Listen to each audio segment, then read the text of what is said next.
What started as a simple act of help became a science fiction legend.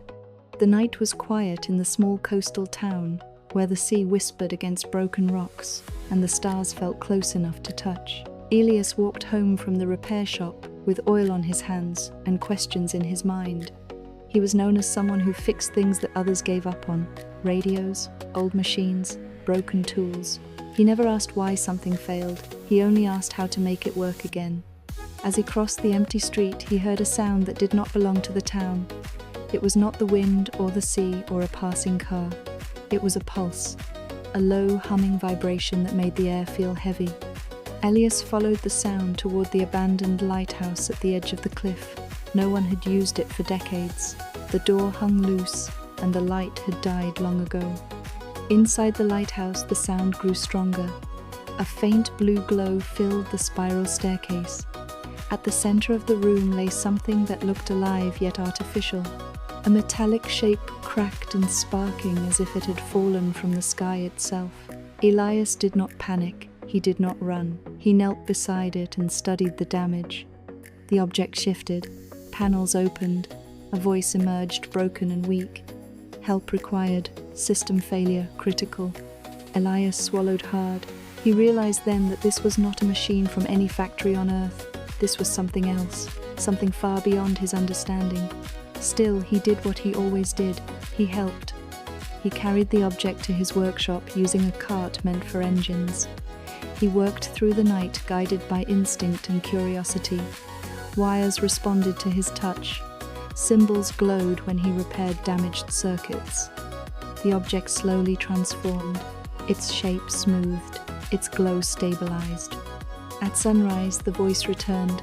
This time it sounded clearer, almost human. Assistance acknowledged. You have prevented extinction event probability.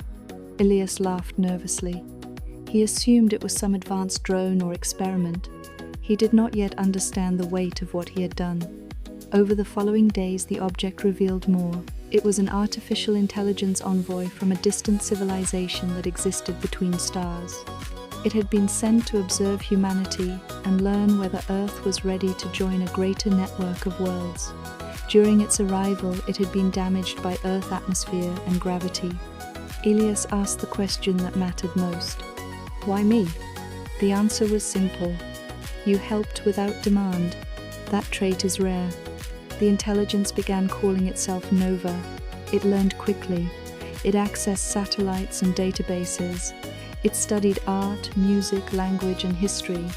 It watched humans fight and love and dream. Nova asked Elias endless questions about kindness and fear and hope. News spread slowly at first. Strange lights over the lighthouse, power fluctuations, signals detected by scientists. Governments grew suspicious. Drones were sent.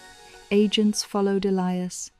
He tried to hide Nova, but secrecy was impossible. One night, soldiers surrounded the workshop. Weapons raised, orders shouted. Elias stood between them and Nova. It came here in peace, he said.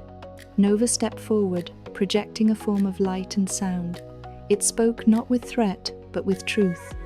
Your species stands at a threshold. Cooperation leads to survival.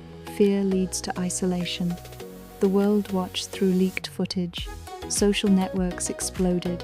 People argued, protested, prayed.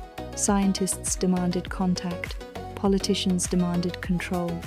Nova chose Elias as its representative, not because he was powerful or famous, because he was kind. Months passed.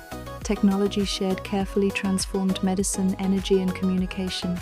Disease declined. Clean power spread. Borders softened. Humanity changed not because of conquest, but because of example.